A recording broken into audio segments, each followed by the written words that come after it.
अस्सलाम वालेकुम। कैसे हैं आप लोग? उम्मीद है आप लोग बिल्कुल ठीक ठाक होंगे। Welcome to my YouTube channel और मेरा नाम है डॉक्टर मोहम्मद शफाक। आज की हमारी न्यू मेडिसिन है अल्सरेक्स।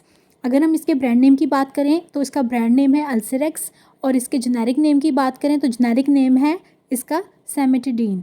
अच्छा, अब जेनेरिक नेम क्या होता है? जेनेरिक नेम जैसे कि आम जुबान में हम कहते हैं फार्मूला, किसी भी दवाई का फार्मूला या सॉल्ट।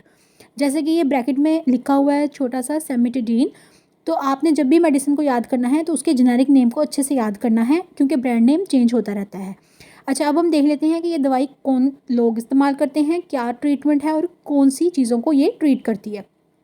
अल्सरेक्स या सेमेटिडीन ऐसी दवाई होती है जो कि वो लोग इस्तेमाल करते हैं जिनको मैदे में बहुत ज़्यादा मसाइल रहते हैं, मैदे में गैस रहती है, बदहज़मी होती है, जलन होती है।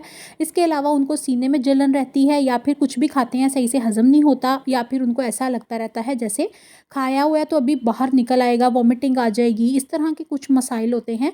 इसके अलावा कुछ लोगों को खाना खाने के फ़ौरन बाद जलन शुरू हो जाती है। तो जब जब भी आपको खाना खाने के फ़ौरन बाद इस तरह के मसाइल पेश आते हैं तो आप अल्सरेक्स जैसी दवाइयों का इस्तेमाल कर सकते हो।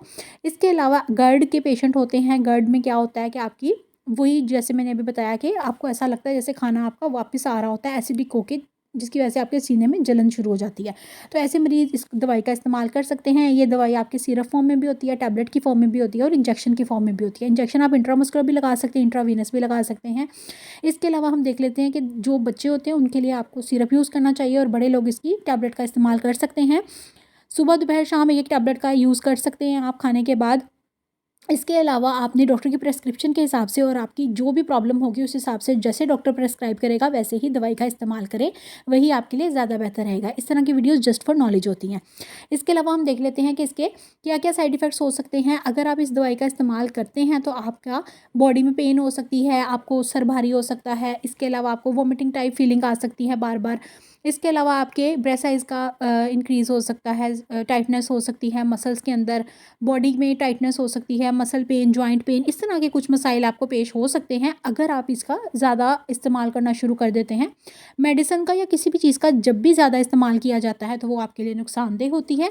तो मेडिसिन को हमेशा कम मिकदार में ही इस्तेमाल करना चाहिए। और सबसे बड़ी बात, अगर आपको स्टमक का इशू है तो आपको हमेशा अपनी डाइट का ख्याल रखना चाहिए।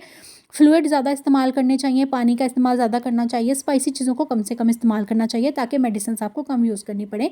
उम्मीद है आपको वीडियो अच्छी लगी होगी, समझ आई होगी। अगर किसी का कोई भी क्वेश्चन हो तो आप मुझसे कमेंट सेक्शन में पूछ सकते हैं। अपना ख्याल रखिएगा और चैनल को सब्सक्राइब कर दीजिएगा और बेल आइकन को प्रेस कर दीजिएगा ताकि आपको मेरे आने वाली सारी वीडियोज़ जल्दी